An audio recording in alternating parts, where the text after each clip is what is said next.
All attendees are in listen-only mode.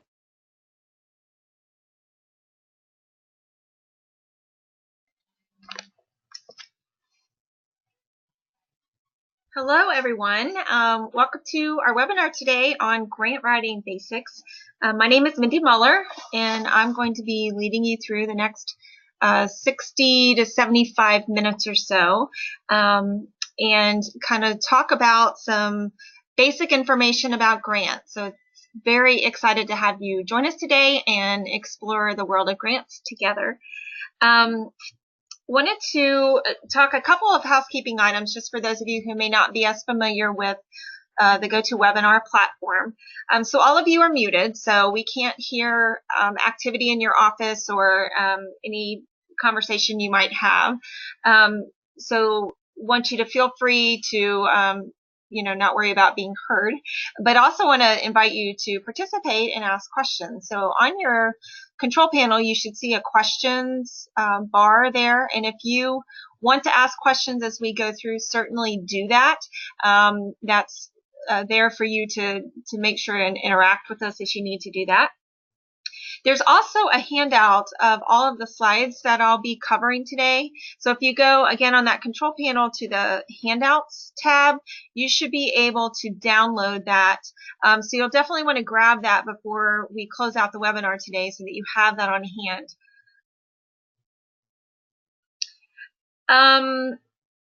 The only other thing I think I wanted to cover was to make sure that if you have questions that you ask those. I also will have my email on there, and so you can send email questions to me as well. If questions don't pertain to the whole group, then we may just get back to you with answers to your questions. But if you have questions that pertain to everyone, then I'll try and pause and cover those as those come up throughout our time together.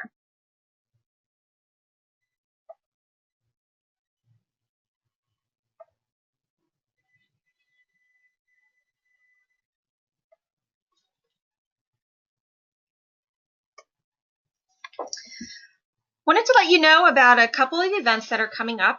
I'll go through a little bit of a spiel about who we are at CDP. Some of you may be more familiar than others, but wanted to let you know a couple of things that are coming up that might be of interest to you. If you are a member with us at CDP, one of the advantages you have with your membership is the ability to attend our conference every year. We've been doing this for a number of years. This year, we're doing something a little bit differently. We are still having a 2-day event, but we are having that 2 different days rather than back to back as we have typically done it. The Get Funded part of our event comes first, and that's going to be on Friday, October 12th, and that will be at Pyramid Hill. And the focus of that day is going to be everything funding. So we're going to cover a whole lot of topics for that day, and any members are welcome to come to that, and you get 2 passes to both days, both October 12th and then our second day will be on November 3rd. We're calling it a Get Funded Retreat because it's going to be kind of that feel where it's a really working time where we're going to cover a lot of material, but we're also going to give you opportunity to apply some of that so that you leave there with some really strong tools in hand and a path for how you can strengthen your resources in your organization. The Get Organized piece is going to be held on the campus of the University of Cincinnati, who's one of our partners this year, and that's going to be in the form of an executive leadership summit. So that will be an opportunity to really focus on some of the Get Organized pieces, the board governance and the ethics, and just a lot of information about the legalities and board pieces of your organization. So really encourage you to get those on your calendar. You can come to both days or you can send different people to those 2 days, but if you're a member with us, certainly take advantage of that. Another opportunity kind of following this particular topic would be a grant writing boot camp. That's going to be on November 29th and 30th. That is not included with membership, but there's a reduced cost for members. So we're limiting that seating to 25 people. That's going to be very much a hands-on experience, and that's going to be here at our CDP offices. So that's on the 29th and 30th of November. If you're interested in that, we can get you more information on that as well. So I want to cover just a little bit of our philosophy of organizational development, because when we talk about any kind of resource development, and certainly grants will fall into that area, we need to understand the context of that in relationship to the whole organization. Nothing in a nonprofit is done in isolation. All of these pieces are really important when we talk about growing a healthy nonprofit. And that's our goal for you, is that you are growing a sustainable organization. So just want to briefly touch on each of these so you have a context for that if this is a new thing for you. In the legalities piece, which is the top component, that's the one we typically talk about first, because that's the thing that keeps you legal, keeps you in compliance.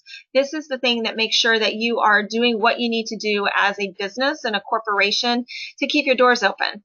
So when we talk about legalities, we're talking about making sure that you have things in order with the state that you're in, making sure that you have everything that you need in terms of your 990 and keeping the IRS informed about what you're doing.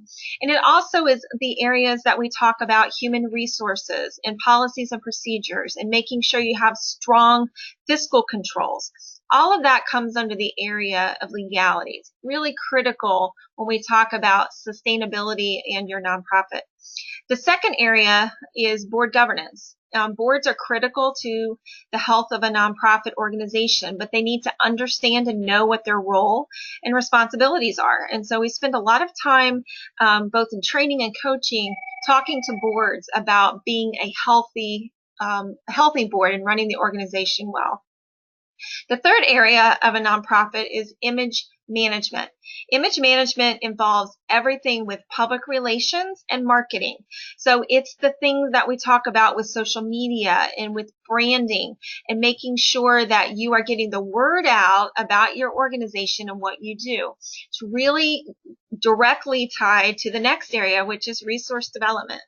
When we talk about resource development, we don't just talk about money, we also talk about volunteers and in-kind contributions. So those are the things that you get donated or the services that you get donated. Resource development is really a key indicator of the health of a nonprofit. We want you to have healthy resources, and our tagline here at CDP is get organized, get funded.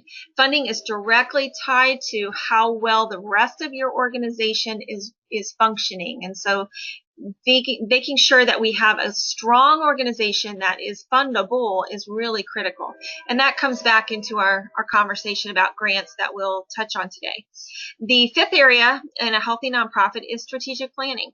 That's the big picture. That's the visioning, the long-term look at the organization. Who are we? What are we doing? And where are we going? That really lays out the plan for how we operate on a day-to-day basis.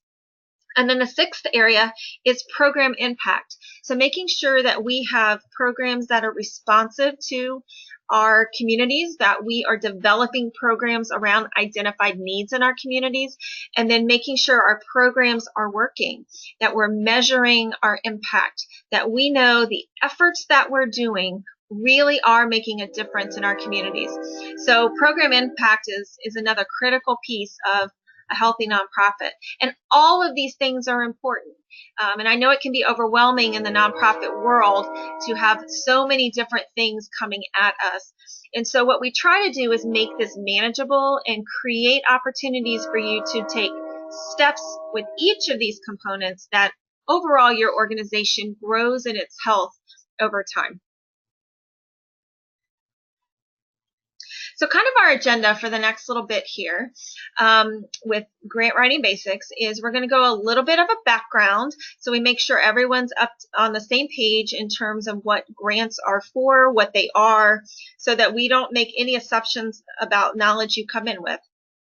So we'll talk a little bit about a background of resource development and where grants fit in that. And then we're going to talk through some guiding principles about grants that are really important to have a grasp on or grasp of before you start moving forward. And then we'll talk about grant research and how do we locate good funders for us. And then we'll wrap up our time together with talking through the nuts and bolts of how to go about doing grant writing.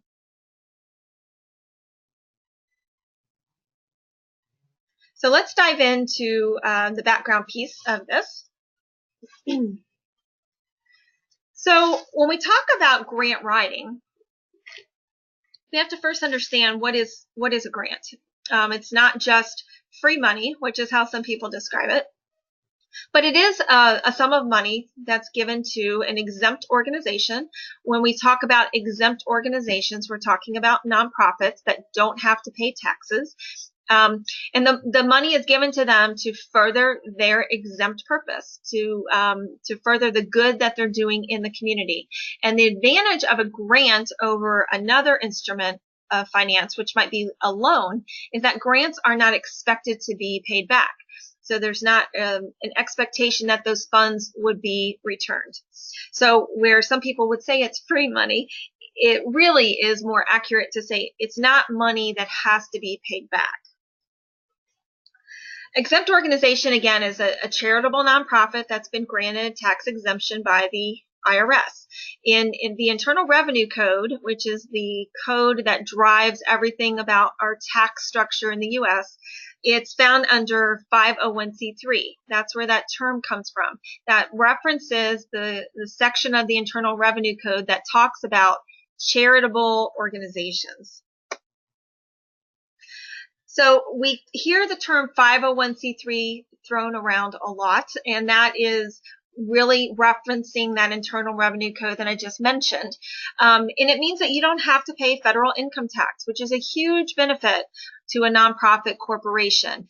Other types of corporations have to pay income tax, corporate tax, and nonprofits do not. So that means any money that comes in, as long as it is used for exempt purposes or charitable purpose, doesn't have to be subject to our income tax. And some of the purposes are just general charitable activities, any kind of religious activity, education, science, literary, testing for public safety. You can see all the things that are mentioned there. But it's really anything that provides public benefit could be considered charitable and could be recognized by the Internal Revenue Code or Internal Revenue Service as a 501c3 organization. Another term that I think is real important that you have a grasp on is the idea of grantors or funders. I tend to use the term funder when I'm talking about any entity that gives money to you. But the idea here is that organizations will give money out in the form of grants to exempt organizations to further their purpose. And those become your funders. Those are people who are investing in the charitable work that you are doing in the community. So grantors or funders is how we will refer to them, those that give out grants. A proposal is basically just the written request asking that grantor or funder to give you a grant. And that there are many different types of proposals and different ways that funders will put out the word that they have some funds they'd like to give out. But a proposal is kind of a generic term for that process of requesting grants from a funder. A grant application is really thought to be more of a structured format. And so it is also, like a proposal, is a written request, but it's usually submitted on a particular form that funder has created or is tapping into that gives an outline for how they like to receive that information. So we'll talk about grant applications, but I think of those as being more formal in their format, and a proposal is really more of a generic term for the whole process of asking for the funds. There's also a term called a request for proposal, and this is when grantors or funders are announcing an opportunity about some funds that they have that they want to make available. And usually a request for proposal is for them to put that out because they have a specific way they'd like to see their funds used. One of the principles we talk about in grant writing, and we'll hit on certainly over the next hour together, is that when you write grants, it's really not about you. I think in the nonprofit world, we tend to think we're doing such great work, we want to tell everyone what great work we're doing and get them to give us money. when you think about grants, you need to flip that around to think, how can I help that funder reach their goals? And the RFP is one of the ways that you're going to be able to know what their goals are. So when funders have money that they want to give out, often they'll put out a request for proposal, which says, I want to invest money in this community in this way, and they'll have nonprofits respond to that request for proposal with a proposal that says, this is how I can help you accomplish your goals. And so it's an important piece of the grant world that we need to familiarize ourselves with. And it's really an opportunity of funders giving to nonprofits to come alongside the funder and help achieve the goals that they have. The term unsolicited proposal, you'll see quite a bit when you start the research piece of the grant, diving in and looking for particular grantors that would fit you. Some organizations, some foundations do not accept unsolicited proposals, which means you can't just blindly send them a proposal if they don't know anything about who you are. So unsolicited proposal is a written request that you would submit to a funder outside of a formal RFP or application period. So some foundations will accept unsolicited proposals and others will not. And so that's just a term to be familiar with as you start looking at different grantors. Like any industry, the grant world has its own set of acronyms that can be a little bit difficult to understand. And so I wanted to lay out some of the most common ones that you'll see, just so you have those as in a glossary that you could refer back to. NOFA is the Notice of Funding Availability. You commonly see this term used with public funding. An LOI can stand for a letter of intent, or letter of introduction, or letter of inquiry. Those are all uses of that term. And you'll see that when you start researching grants. You'll see, send an LOI before you send a formal request for money. That gives funders kind of an introduction to your nonprofit and what it is that you do. So LOI is a common acronym that you'll see. An RFA is a request for application, very similar to an RFP, which is the request for proposal, just a different way of saying it. COB is close of business, and where we see that often in the grant world is when we talk about the deadline for proposals. And so when you're looking at when you're researching grants and you're looking at particular deadlines, you want to pay close attention if they say close of business. That means that they're going to have a time on that you're going to have to submit. So just be familiar with that term. FY is fiscal year. You'll see that again pretty often when you're looking at the grant, navigating the grant world and doing your research. ED would be executive director. And AOR is an authorized organizational representative. That can be anybody that's authorized by your nonprofit to speak on your behalf. And so that might be a board chair, it might be the executive director or CEO, but that's what that term means. You see that more with government than you do other types of funders. A PDF, I'm sure you're familiar with that, but many applications or proposals, they'll suggest that you send those in PDF format, which is the portable document format or the Acrobat software suite. It's just a way to capture a document without it being able to be easily manipulated. So it's a nice way to submit documents. RFQ is a request for qualifications. Another one I just want you to be familiar with, similar to a RFA or an RFP. But sometimes when funders have funding to give out, they'll say, I have $30,000 I want to invest, and they're looking for a nonprofit that is the most qualified to help them with the work that they want to accomplish. And so instead of an RFP, request for proposal, which would typically say, how much money do you need to do this work? They're going to give you the amount of money and then try and find the nonprofit best suited. And so RFQ comes up in those scenarios. Statement of work is another a common one to the public sector. This is what the work is that you plan on doing. So just another one to be familiar with. So just some basic glossary terms that can trip you up a little bit when you start doing grant research that I wanted to at least share with you so you have that at your fingertips. So the next section we're going to talk about here are guiding principles about grant funding. So when we talk about grants, I love grants. I think they're a really great way to strengthen your nonprofit. They're a great way of being able to accomplish things with your nonprofit. I'm getting a little background noise there. Let's see if that helps.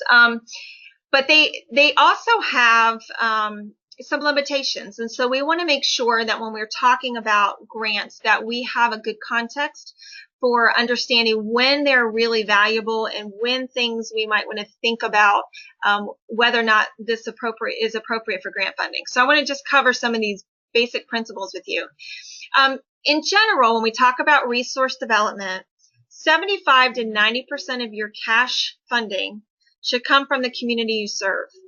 So when we talk about grants, we want to make sure that we are looking at them as an additional resource coming into the organization, but we're not overly dependent on them. The majority of our cash that we need for our nonprofit should come from the community that we're serving. So whether that's the city we're in or whether that's a county that we're in, we as nonprofits have to make sure and define the community that we're serving. What's the population that we're serving, and what's the geography that we're serving. So defining that as the community you serve is important. And then we need to make sure when we're planning for our resources that we're looking at the largest chunk of our cash funding coming from that community that we're serving. So community, again, is defined as both the geography that your programs and services cover, but it's also the group of people or the beneficiaries of your services and programs as well. So conversely then, we want to limit the amount of cash funding that we're expecting from grants. And the reason for this is not because grants can't be a great resource for some of our programs, but we do want to make sure that no resource that we have we become too dependent on as a nonprofit. Our goal for you is that you have self-sustainability, and so that you have a lot of different resources coming in that if any one of them pulled out, you would still be solvent as an organization. So you want to make sure that you are very cautious and intentional about how much of your budget is coming from grants, and that this is just a good kind of rule of thumb, 10 to 25%. Grants are generally not long-term commitments. There are always going to be exceptions to these things, but in general, we have to look at grants as one-time expenditures or one-time resources. They're not going to be long-term commitments.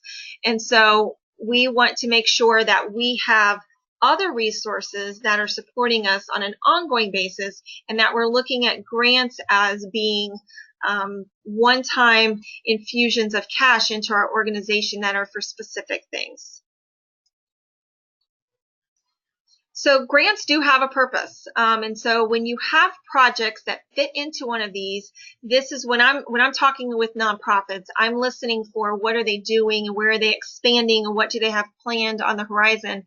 And sometimes grants can be a really good way of accomplishing those things.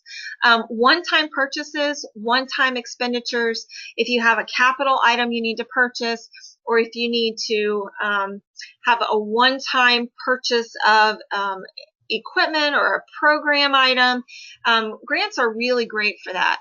They're also really good to seed something new. Funders often like to be on the ground floor of something. So new things, expansions of programs and projects, things that are new and exciting and can show some real growth if they infuse their money. Those really have a good chance of being funded and will be attractive to a funder. Grants also can pay for general program support and expenses. And so we want to be cautious about that because we don't want to be too dependent on grants. But when we have a program that works, funders can really be attracted to that demonstrated history of success. And so general program support and expenses can have, find some space in the grant world. Grants generally are not great for these things. They're not great for ongoing operations. Very difficult to get rent, utilities, administrative salaries covered under most grants. Again, there are exceptions, but in general, no one likes to pay for operating. The downside of that is, of course, we need to keep the lights on to be able to do our business as a nonprofit. And so that's where we would talk about more of the donor development and business partnerships and getting other resources in to help cover ongoing operations. Conferences and travel expenses aren't generally things grants want to pay for. Individual support, you'll often see when you're looking at doing grant research, they'll say we're not going to cover individuals. They also don't like to support 100% of any project. Funders like the package deal, so they like to know they're part of an equation, but that you're not completely relying on them for this program support or this particular project. So when you think about grants, we want to think about using grants wisely and think about helping to support a bigger project with grant funds, thinking about the percentage that grantors are being asked to fund a particular project or program. Those are the kind of things that we want to think about when we think about grants in general. Some additional principles about grants is they are restricted funds. So most funders will not just give you grant money because they like your organization. They're typically giving you grants to accomplish a specific purpose. They are restricted, meaning you have to use grant funding for what you say you're going to use it for. So where we might have a utility bill that needs to be paid, I cannot use grant money given to me to tutor this child to pay the electric bill. So grants are restricted funds, meaning we can only use them in the ways that the funder said we can use them. They also are generally, again, a one-time investment. They're not usually ongoing. It may be a one-time 5-year investment or a one-time 2-year grant, but in general, they're not going to be sustaining you forever. And so we need to remember that when we're talking about grant writing. And some level of reporting is generally required. Funders want to know what you did with their money, and so they are going to require some level of reporting. So our tagline is get organized, get funded for a reason. You want to organize the organization and position yourselves well to be able to be attractive to investors or funders. You want to also seek funding that fits your mission. You don't want to define your mission around available funding. This is really important. It goes back to the principle I mentioned at the beginning, that 501c3 nonprofits are really about public benefit. It's really about making sure that we are meeting the needs of our community. And so we want to seek funding that fits our mission, create our mission around meeting a community need, and then find funding that fits our mission. We also see that grant funding follows trends. And so sometimes we'll see things at a federal level that'll trickle down to the local level with things that are very in the news a lot or are very trendy. So right now we hear a lot in our area about opioid addiction. And so there's all these resources suddenly available for that.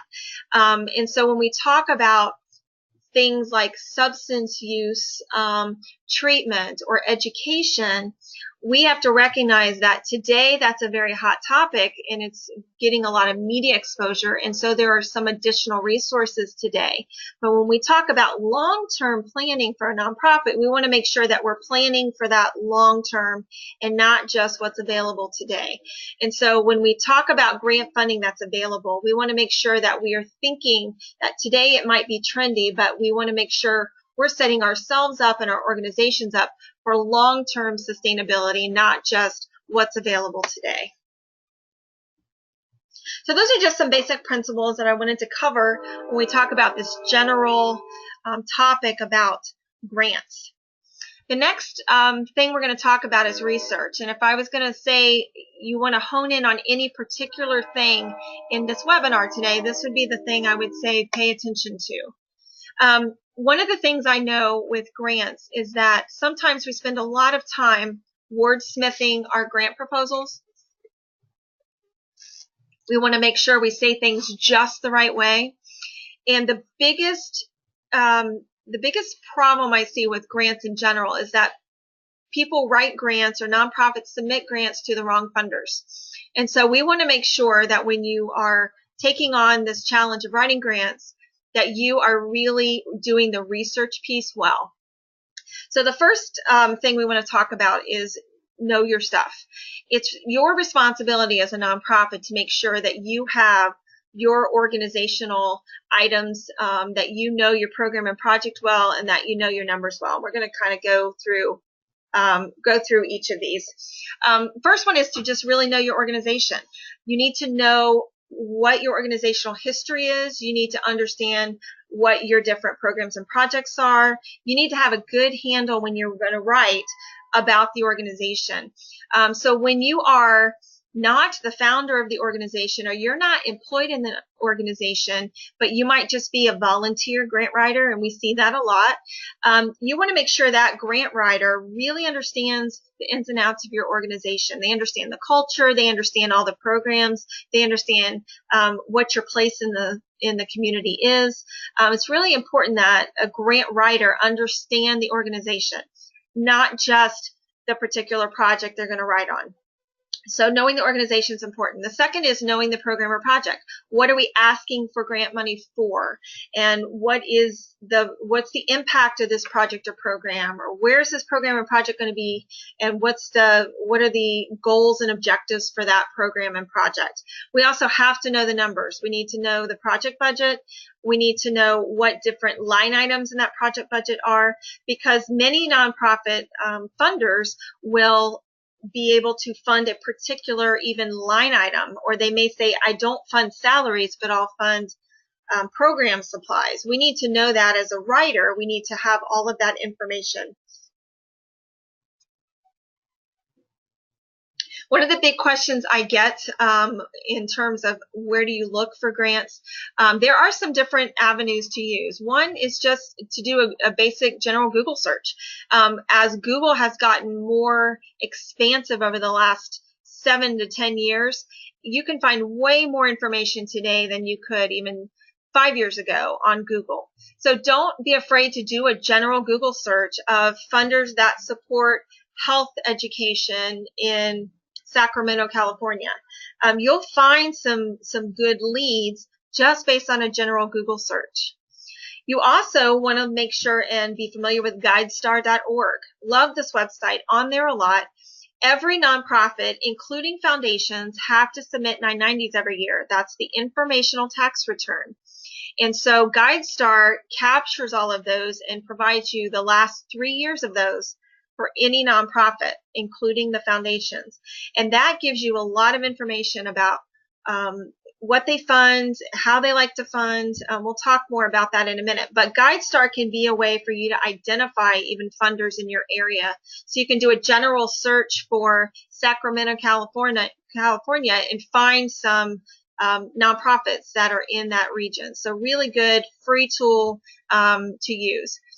FDO.foundationcenter.org is a way that you can also identify some funders. They also have 990s. They have a paid version, Foundation Center does, but you can get some good information just from the basic look of their free site. Grants.gov is really limited to federal opportunities, but it's a way for you to know if there are public dollars at a federal level that might be available to you. Pretty nice search engine there. So I would suggest all of those would be good ways to identify some potential funders. You also want to look at some paid sites when you get to the place where you really are serious about doing grant research. Our members here at CDP get to use GrantStation for free. It's part of the membership. And so if you are a member and you haven't taken advantage of that, you're going to want to maybe dig into that a little bit. You have to come here, but we can walk you through exactly how to use that. But all of these paid sites really provide you a lot of detail about funders. Now, I will say when you're doing research and you're looking at these sites, whether you're using the free options and or any of these paid sites, this is just giving you a starting place. It's not enough just to locate a funder and then you want to submit them a grant. There's a process that we're going to walk through with doing the research. But all of these are good ways to try and find potential funders that you might want to apply to. So the next step then, once you've identified some potential funders, is you really need to know your funder. It is worth your time and energy to spend time getting to really understand the funder. You want to know what their preferences are. You want to know what issues they care about, what geography they like to fund in. Some of them will be open. They don't really care where they're funding. Others are very specific. They only want to fund in this village or this county. You want to know that geography. You also want to see if they have any preference about the type of expense. Some, as I mentioned a minute ago, won't fund salaries, but want to fund program supplies. Or they won't fund overhead, but they'll fund program salaries. You want to see if they have any preferences about that. It's your job when you're researching then is to find this information out about the funder. What we do once we get a list of potential funders is we look at their websites. That's the first step that we do, and see how much information we can determine based on that. What are their preferences? What do they like to fund? What are their concerns? What are the issues they care about? When I mentioned earlier in the RFP conversation, or monologue as it is, was that your job as a nonprofit is to meet the need of the funder. It's not your job to convince them that you are the best nonprofit. It's your job to convince them you can help them accomplish their goals. It's a different mindset than most nonprofits walk in with, but they are giving money out to take care of issues they care about. And so as a nonprofit, you want to recognize you have an opportunity to help them meet their goals. And so when you're looking at them as a funder, you want to know them well. You want to know what their goals are, what issues they care about, and then think, do I have the programs in place to help them meet their needs? If you don't, they're not the right funder for you. But if you can help them, then those are funders you want to continue down the path with. So once you figure out if this is a good fit for you or not, based on what they like to fund, then you're going to look at their application procedures. You want to know what they are and you want to follow them. Application procedures are not negotiable. So you want to make sure that however they want to receive a proposal from you, excuse me, however they like to receive application or receive a proposal, you want to make sure that you're doing that with and for them. If you're not sure how they want to receive information, then you want to ask. Some of them are very open with how they receive things. Others of them are very regimented. So you want to look through their website and see if you can determine how they want to receive applications and make sure and follow that. Deadlines are also not negotiable. So we hear many times nonprofits will say, well, I sent it out on the 1st when the website says it was due into them on the 1st. If there is no deadline, I'm looking at when does the board meet? When are they likely to look at a proposal and try to get it to them a little ahead of time? But I want to establish what's my timeline for trying to get this to them. If they have deadlines, I'm going to adhere to that. If they don't, I'm going to do some digging to figure out when they might see my proposal. So if I can determine when the board meets, if they meet monthly or they're meeting quarterly, I'm going to try and put my own deadline on that. And I would know that because I would pick up the phone and call them. I had a trainer one time say, funders are lonely people. And that's always stuck with me, and that's true. So if I have a question, I'm going to call them. It's like everything else, it's about relationship. And so if I have an opportunity to build a relationship with a funder, I'm going to take that opportunity. And so if I have questions about their application process, or if I have questions about deadlines or when their board meets, I'm going to ask them those questions. The next thing to think about in terms of knowing your funder is how much money should I request? It's not about you when you're requesting money. So it's not, I need $50,000, so I'm going to ask this funder for $50,000 because that's what I need. I need to look at what do they fund? How much money are they giving out routinely? If they're giving out $5,000 grants consistently, I'm not asking them for 50. I'm asking them for 5. So in doing this know your funder piece, you want to look at how much money they've been giving out. Sometimes you'll find that on their website. Sometimes they will publish, here are the grants that we gave out last year. Other times we have to do a little bit more digging to determine what amounts they give out. If we go back to GuideStar, right here, guidestar.org, once I determine this is a funder I want to look at, I am going to GuideStar and I'm looking at exactly what they funded the last probably 2 years, sometimes 3. But I'm going to take all of my list of qualified funders, I'm going back to guidestar.org, and I'm going to determine how much money did they give out to the different groups. And I'm going to then match my ask against what they have traditionally given out. So what amounts have they awarded? And I'm going to be consistent with making sure that I'm asking for an appropriate amount of money from this particular funder. Again, not based on what I need, but based on what they typically have given out. So in this whole section of knowing your funder, it's really critical that I understand their preferences, I understand their procedures, I'm adhering to their deadlines, and I'm asking for the right amount of money. The number one mistake that nonprofits make when doing grant writing is not doing this research well. You want to make sure that you are giving your proposal to the right funders. You can't force a fit. You want to make sure it is a fit before you waste your time writing to them. They're not going to change their mind because what you do is great. They have in their minds already the kinds of projects they want to fund. So the trick for us in grant writing is to find the funders that align with who we are and what we provide. So the last step in this, after you've kind of qualified them, is to pick up the phone and call them. And if it's nothing more than picking up the phone and saying, you know, this is Mindy from CDP. We have this project we're doing, and it seems like this is a great fit for you.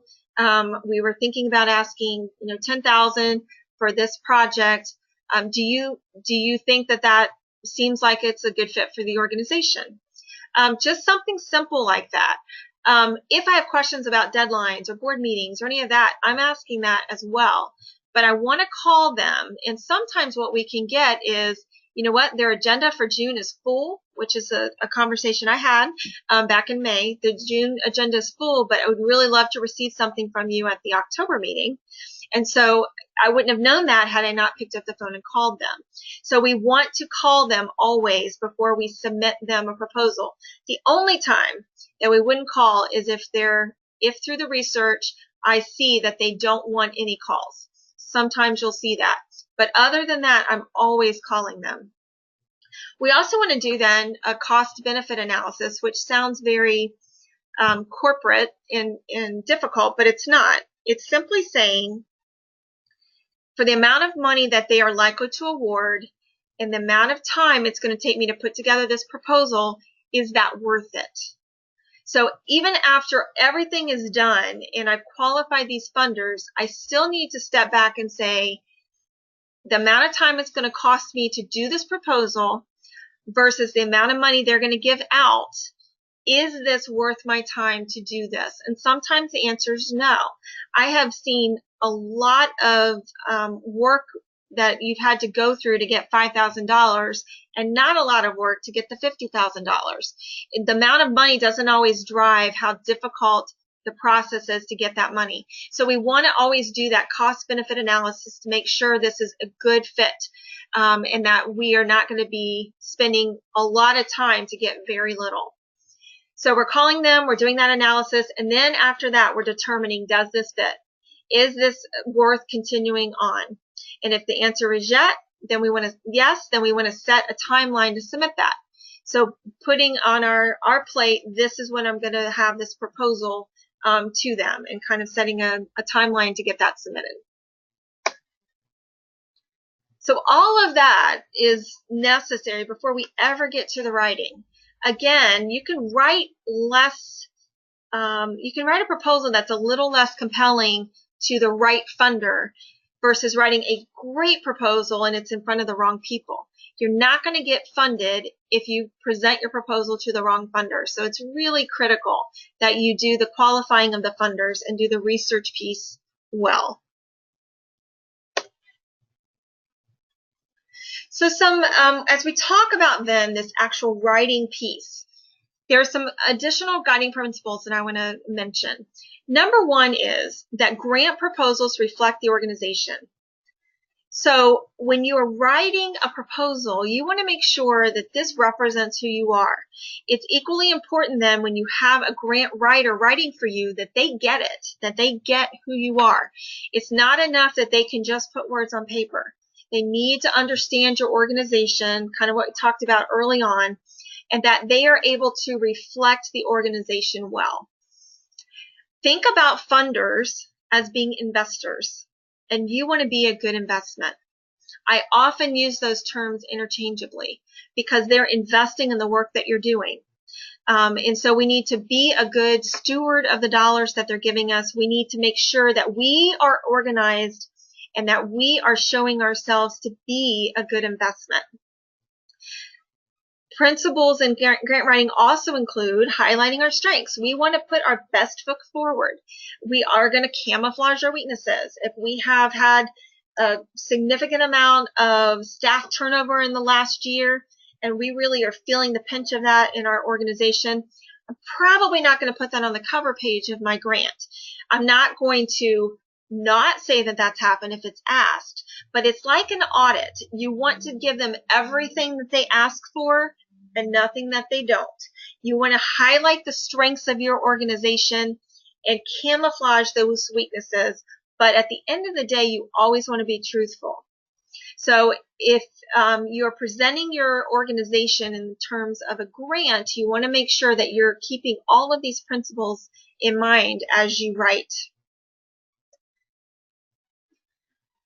The grant writer, the person actually putting words to paper, should obviously have some strong writing abilities.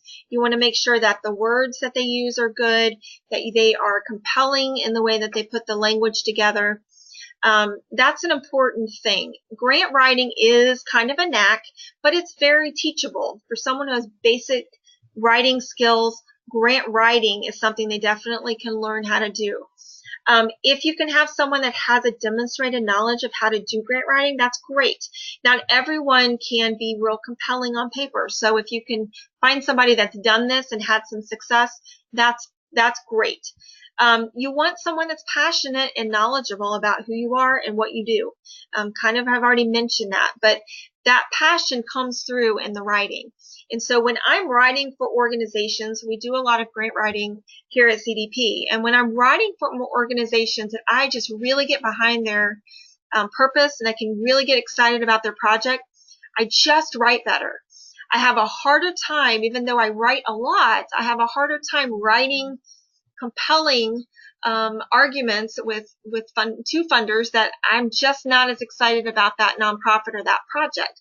So you want to find somebody that really gets it and that really is passionate and can really sell that in terms of the way that they write. So we divide nonprofit grant writing into 5 steps. And I want to walk through each of these in terms of the 5-step process for writing grants. The first step in all of this is to get organized. I know our tagline is get organized, get funded, and this is really a critical piece in the whole grant writing process. There are some things that any investor in your organization or any funder is going to want to have. They're very typical of the whole grant writing process. When you're giving information out to funders, there are certain things that many of them want to see. And so if at the beginning we can organize this information and put all of this into one place, it just saves us time when we get down to the nitty-gritty writing specific to a funder. So you're going to want to gather together this kind of information. It really is the first step in the process. General organizational information. Who are you? What do you do? What's your mission statement? What's your vision? What have you done? What kind of programs and projects do you have going? Anything that's general information about who you are as an organization, you're going to want to gather together. You're also going to want to have financial information. I don't think I go through. Yeah, I do. Okay. We're going to talk through each of these specifically. You're going to want to gather financial information, and then there are some attachments. So let's walk through each of these. In the general information, organizational information, you're going to want to make sure you have your mission statement handy. Your mission statement is the driver of everything that you do. And so every funder is going to want to know what's your mission statement. Secondly, you're going to want to have the history of the organization at hand. So that is in the beginning, this is how we were founded, this is why we came to be, that kind of history. What are your milestones? What is the history of how you came to be who you are today? What are the milestones in your history? What are your current programs? And if you've received awards or recognitions, special notoriety in any way, you want to make sure and have all of that together. You also want to have the demographics of who you serve. This is important. You're going to, no matter what program or project you might ask a funder to support, they're going to want to know some of the demographics of your general organization, who you serve. So you're going to want to have that on hand. This can be some of the numbers pieces as well as some of the stories. The demographics of your program beneficiaries. Where is it that you serve? What are the percentages of people that you serve? What's the demographics of your whole organizational beneficiaries? All of that kind of data. How many people have you served? The numbers are really important. And then a statement about the organization's capacity to undertake the program. So if you think back to the argument about them being an investor and that you are helping them reach their goals, you want to make sure you have a statement in place and ready to grab and put in a proposal that says we as an organization have this demonstrated history and the ability to do this program. We can do what we say we're going to do, which seems like maybe something that wouldn't be necessarily needed to be said, but it absolutely is. Many nonprofits take funders' monies and don't accomplish what they say they're going to do. They're really good about presenting a case, but they're not able to follow through. And so funders have gotten more sophisticated in asking, making sure that you are going to be able to accomplish what you say you're going to do. And so creating a statement to that effect is a good way to kind of have that on hand when you're gathering this organizational information. The general financial information you're going to want to gather together would include any audits that you've had, or if you've had a management review letter from an outside third-party accountant or anything like that, you're going to want to have that on hand. You're going to definitely want to have your most recently completed fiscal year financial statements. So if you have a calendar year and you're trying to apply this fall, you're going to want to have 17 finalized financials available. You also want to have program budget for every program that you might be seeking grant funds for, really making sure you have all of those financial pieces in place. One of the things we don't want to do is force our grant writer to be creating budgets on the fly. So you want to make sure that you've thought through how you're going to be soliciting grants and make sure you have budgets prepared for each of the areas you might be asking for grant funding from. Organizational budget for the current year. So whatever your current budget is, you want to have that available. And you also want to be thinking through and create a statement about ongoing funding support for programs. One of the things that funders are very aware of these days is that there are programs that get started with their funds, but they want to make sure that that program is going to continue after their grant funds are done. And so creating a statement around how are you going to do that? If you're trying to seed this new program with this funder's dollars, how's that program going to keep going once their dollars are all expended? You want to be thinking through that from a resource development standpoint, but you also want to create a statement around that and be able to include that in your grant proposals. Lastly, in this get organized piece is you want to have certain attachments readily available. That would be your current board roster. So who is on your board? What are their addresses? What are their affiliations? You want to make sure that you have contact information for them. And so whoever's currently on your board, you want to make sure that you have that attachment available to you. Many funders will ask for that.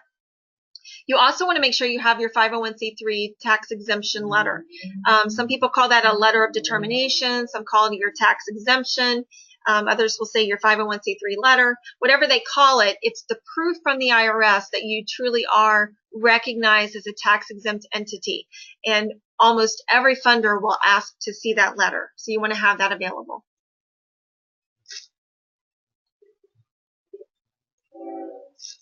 So after you do that step one of get organized, which you can do now, start gathering all that information. The second step is really to develop the skeleton. And this is the critical piece of this whole process in writing. There are certain elements in grants that are common to every proposal. And most funders, even if they have a specific application form, are asking for this same information. They just may ask for it in a different format. So these are things that you're going to want to develop when you start talking about develop the skeleton, and we'll walk through each of these. But you're going to want to do a summary about the organization. You're going to want to do a needs statement, and we'll talk about what that is. Your program goals and objectives, a statement about program evaluation. How are you going to know you made an impact? Your future funding statement, which we've kind of talked about already, and then a program budget. All of those are going to be pieces that you're going to put together, regardless of which funders you might identify. So if you are not in the process of identifying the funders yet, but you want to develop kind of a skeleton proposal, you could do that now without even having identified a funder yet. So let's walk through these. So the first section we're going to do is summary about the organization. This is really important. When we think about funders, I told you I use the term investor in exchange with that funder term. They're really investing in your organization. They may give you funds to accomplish a certain program or project, but they're really investing in who you are as an organization. And so the summary really just encapsulates who are you? What do you do? It's your way of telling this potential investor, this is who we are. And it will include your mission statement. Your mission, again, is the driver of everything that you do. The history of the organization. So when you looked at that get organized piece, some of these things you had already started to gather. But the summary is the way that you're going to put it into a narrative form. So the mission statement, the history of the organization. I like to do two different versions. I usually do about a paragraph version of a history, and then I'll do about a 3/4 page history. Depends on how much the funder wants to hear about us as to how much of the history that I'll include with any given proposal. But I like to have a shorter, more concise history as well as a longer history of the organization. And then I'm going to weave into that demographics of who we serve. So they have a very clear understanding about who we are, what our mission is, where we came from, who we serve, and where we are today, including that statement about our ability based on our history to be able to accomplish what I'm asking grant money for today. The second part of this then is the needs statement, and this is really specific to what you're going to be requesting money for. So social investors or funders are giving to causes that they care about. They're giving money in order to meet a need in a community, and that need might be something like food, clothing, shelter, or it might be quality of life and giving people an opportunity to have a better quality of life through parks or museums or libraries. So needs statements really are your opportunity to say why this program is needed. We are bringing this solution as a nonprofit, but we are bringing a solution to this identified need. So that's what the needs statement is really saying why this program is needed. In anything that we do in the grant world, we want to make sure that we are hitting both the head and the heart. So we want to say why the program's needed, and we want to back that up with data. Some people are numbers people, and so one of the one of the things we don't know is who's going to be reading this proposal. So the funder that's reading it might be a numbers person. And so we need to have the data, statistics, the really meaty information that supports the fact that there's a need. But we also need to have the heart story. Some funders are very moved by their emotions, and that's how they give out their money. So because we don't know the persons that will be reading our proposal, we need to have both of those things met when we talk about a need statement. So we need to develop a need statement that says this is why this program is needed. We need to provide research data, statistics, numbers that support that that indeed is a need. And we also need to have a human interest story that demonstrates that there's a need. So in thinking about your need statement, you want to make sure that you're hitting the head and the heart and not just one or the other. Both are really important. The third part of our skeleton then is really looking at program goals and objectives. And when we talk about and when we talked about that early graphic about program impact and what makes a healthy nonprofit, this is kind of where this you're speaking to this. You want to develop project and program goals that you're going to be able to say, we made a difference. We made an impact because we accomplished these goals and objectives. So in terms of goals, we want to think of a goal being the overall outcome we hope to achieve. We hope to decrease poverty in the third ward. Our goal is to increase literacy with kids in second grade in the Washington City schools. Our goal is what? It's the overall outcome we hope to achieve. Objectives are directly tied to that goal, and those are the quantifiable actions that we're going to take to make sure we reach that goal. So when you think of objective, you think it's quantifiable. You can look at it and know whether or not you accomplished it. And they also need to be time delineated, which means I'm going to accomplish this in this amount of time. So we could do a whole session on goals and objectives, but the idea in developing a grant skeleton is that you need to think through what our ultimate outcome is going to be for this project or program, and how are we going to get there? How are we going to know we did that? What are we going to have as our objectives that if we meet these objectives, we'll know our goal has been met? And that needs to all be weaved into a paragraph format. But this is kind of the meat of your whole proposal. This is what we're going to accomplish in order to meet the need that we identified in our statement of need. And this is how we're going to know we met it, because there's going to be quantifiable and in a certain amount of time. The next section then on the skeleton is program evaluation. So how do we know we measured up and that we did and accomplished what we said we were going to do? It's directly tied to those objectives we just identified or defined. So how do we know we're going to accomplish that? And that is, what do you have in place as an organization that says to a funder, we're going to make sure we accomplish what we set out to do? So if we say we're going to feed 100 people a meal every week, how are we going to know we did that? What's the steps that we're taking to evaluate whether or not we're accomplishing what we set out to do? And typically that can be things like we have an advisory board that's reviewing this program. We have a program committee of our board that's always looking to make sure that we're accomplishing what we set out to do.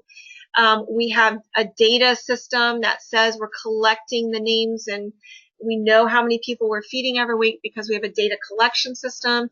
We're measuring these things to make sure that we truly are increasing literacy in our community. The program evaluation is how are we going to make sure we accomplish that? And so you want to make sure that you've thought that through.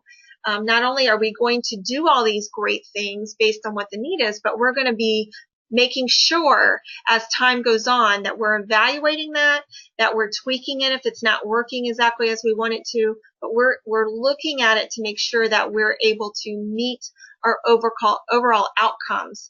It's really critical that we include program evaluation in all of our grant proposals.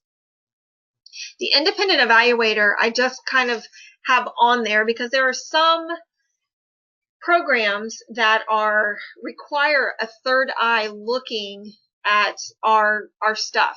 And so if we're getting $1 million federal grant, sometimes they'll require that you have an independent outside evaluator that's looking to make sure you're accomplishing what you set out to do.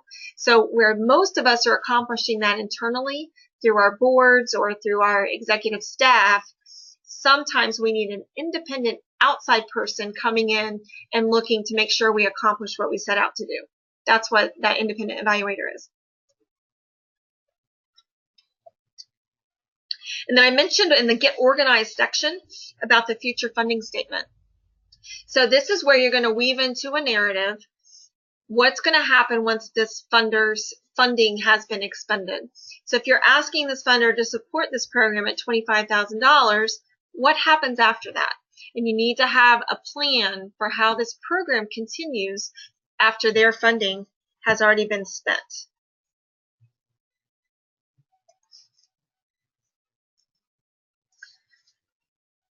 The last piece of this then, in step 2, in developing the skeleton, is the program budget. So every program that you're asking from a funder to fund needs to have a budget. It's not enough to just have it in your overall organizational budget. They're not going to be funding your whole organization. They're going to be funding a specific project, a specific program. And so a budget needs to be developed for that specific budget or for that specific program they're going to be funding. So you want to identify what your funding sources are. So I like, when I do a program budget, I like to include this funder that I'm going to be asking money from. I like to include them in that budget. So if I have 4 funders that I'm going to be asking to support this particular program, when I'm looking at that program budget, I want to see those funders there. Not everyone does that, but I like to at least identify what the anticipated funding sources are. They need to see that, and I like to include them as part of that equation. We also need to identify specific line items and what expenses you expect to be paid from grants. So as specific as you can get about here are all the budget items that are needed in order to make up this whole project budget. Here are the pieces that we're trying to get funded through grants. And that's where you pull out those principles of one-time expenditures or things that are more grant ready than not. And that's where I would include those in the specific line items. I would identify which ones are going to be paid out of the different grants.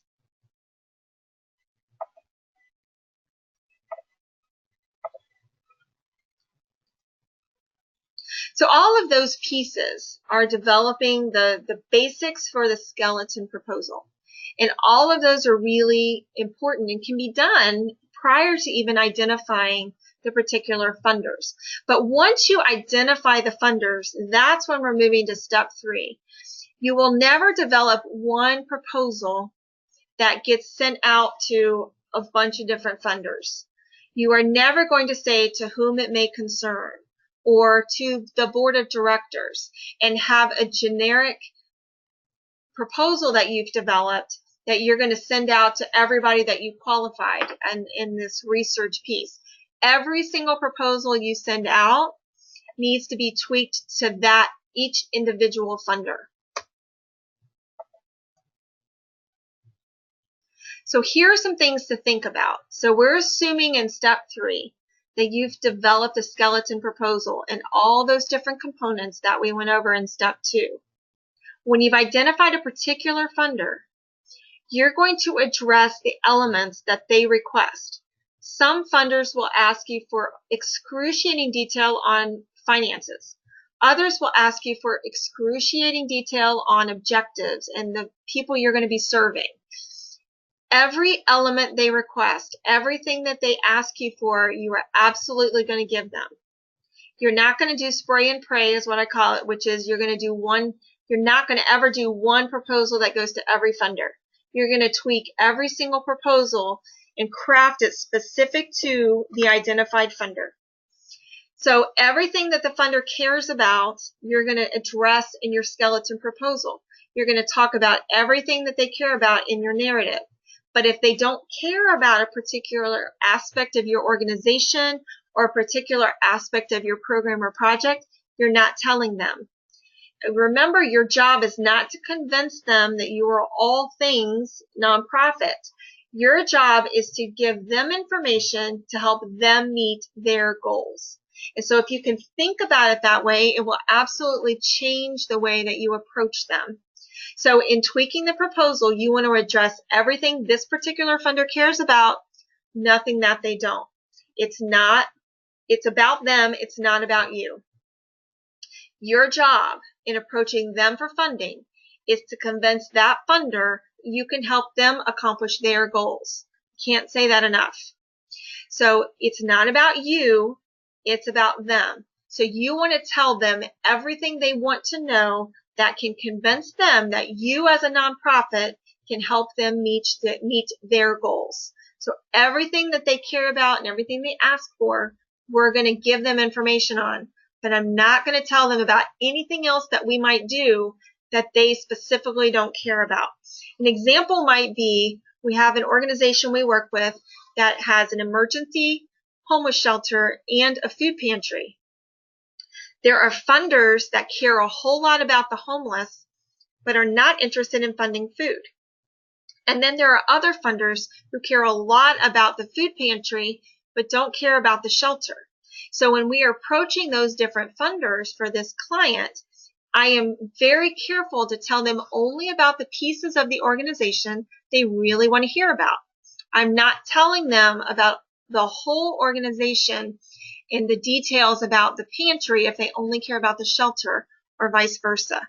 It doesn't mean back in the organizational overview that I'm not mentioning that, but it does mean when it gets into the meat of the proposal, I'm telling them about the pieces that they really care about. So that's an important thing to think about when you talk about tweaking the proposal. You want to also include any attachments they request, but nothing else. So if they're asking you for an audit, or they're asking you for a board list, a board roster, or they're asking for financials, or they're asking for your annual report, anything they're asking for in terms of an attachment, you're going to give them. But you are not giving them anything else that they did not ask for.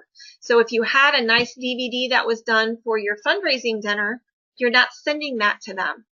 You are only sending them things that they request. Really important, and something that we hear a lot of foundations complain about, is they're inundated with too much paper and too much stuff. So give them everything they request, but nothing else.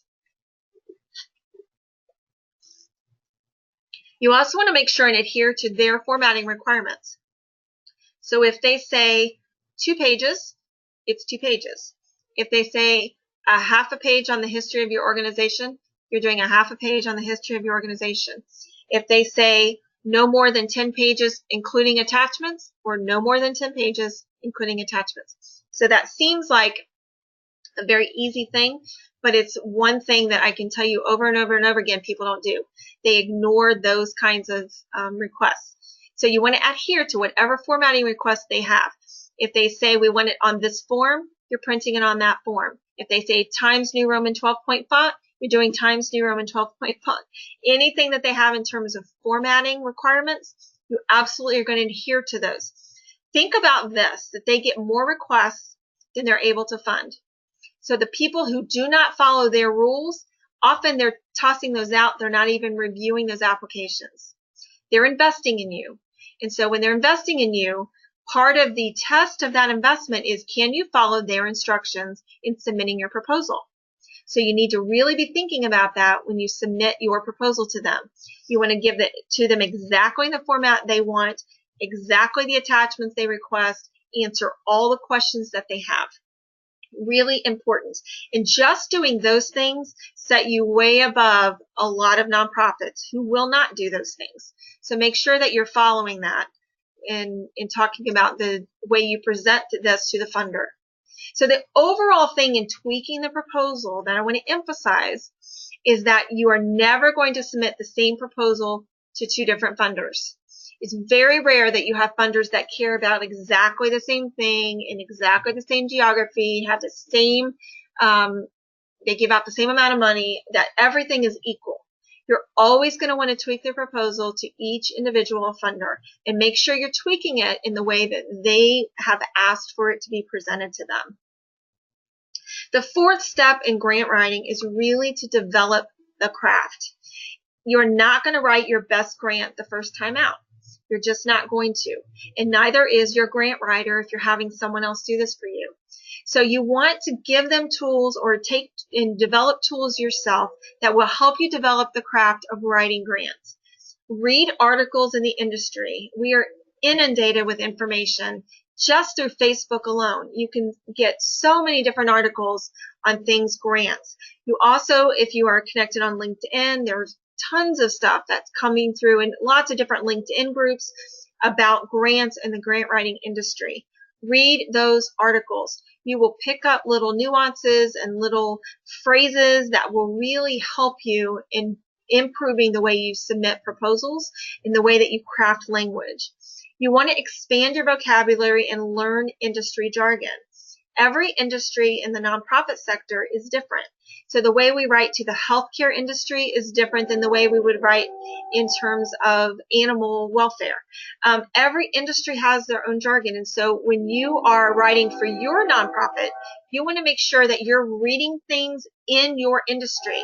You'll learn new catchphrases, you'll learn new buzz terms, and you'll just become a better writer just by reading those things. You also want to write a dummy proposal to practice. Your first time out may not be submitting that to a funder. You might want to write a skeleton proposal today and get some feedback on that. Really getting your hands dirty and starting to write is the way to really develop the craft. Continuing grant writing education and training. We provide lots of different grant writing. This is our basics. We have an advanced webinar coming up that will be part 2 of this. We also are doing that boot camp in November. So we offer some of those tools, but you can find lots of tools online, lots of webinars, lots of different trainings in grant writing education. You will always pick up something new. So keep that as you're developing the craft of grant writing. You want to continue making sure that you're going out and getting education and training on the subject. You'll always learn something new. And the fifth is really just to get started. Start your writing. Start today trying to organize your information or find that funder or really dig deep and locate the right funder for you, and then start developing a proposal. A good rule of thumb when you're writing and starting to write grants, and even after you're a more seasoned grant writer, is to have 2 or more people from your organization read your proposal. It's really critical. They'll pick up nuances about your organization that outsiders will not. So make sure that you get feedback from them. Make sure that you're saying things exactly as they should be said, that you're not misrepresenting anything, and that you're telling the whole story. So have 2 or more people from within your organization read your proposal. And then you also have 2 or more people from outside your organization read your proposal. Funders are not going to be in your nonprofit, and so they may not understand exactly what you're talking about, or you may use acronyms or jargon or industry-specific language that a general funder is not going to understand. So if you have people outside your organization read your proposal, they're going to pick up on those kinds of things. And we are always willing to read a grant proposal for you. So if you've come to this webinar, or if you've come to any of our grant trainings, I can skim through those and give you feedback, or have other people here that can do that for you. Or if you want more information about grant writing, or you want to have us come in and do something with you in terms of grants, we are here as a resource for you. So what is next from here? Something that we are committed to do with every webinar that we do, every training session that we have, is we want you to take this information and do something with it. And so I want you to think about what 3 things you can reasonably do over the next month, the next 30 days, as a result of having sat through this webinar. What are some things that you can do? It might be just checking out guidestar.org, or it might be coming in and getting some training on GrantStation, especially if you're a member. It might be thinking about doing a deeper dive and coming to grant writing boot camp. But think about what you can reasonably do over the next 30 days as a result of having sat here today to get you moving down this path of writing grants. You really have to just go for it if you're going to grow in this particular area.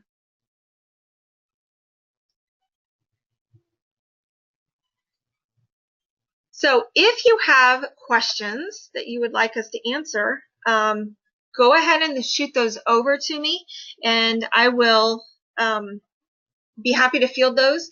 If you have questions that come up later as you're kind of digesting all this information, I'm going to give you my email address. Again, my name is Mindy Muller. You can see the info at cdp.training. Those you can send your inquiries or questions to those. I also have an email that I will give you, which is Mindy, M-I-N-D-Y, Muller, M-U-L-L-E-R, just my full name, no spaces, at cdp.training.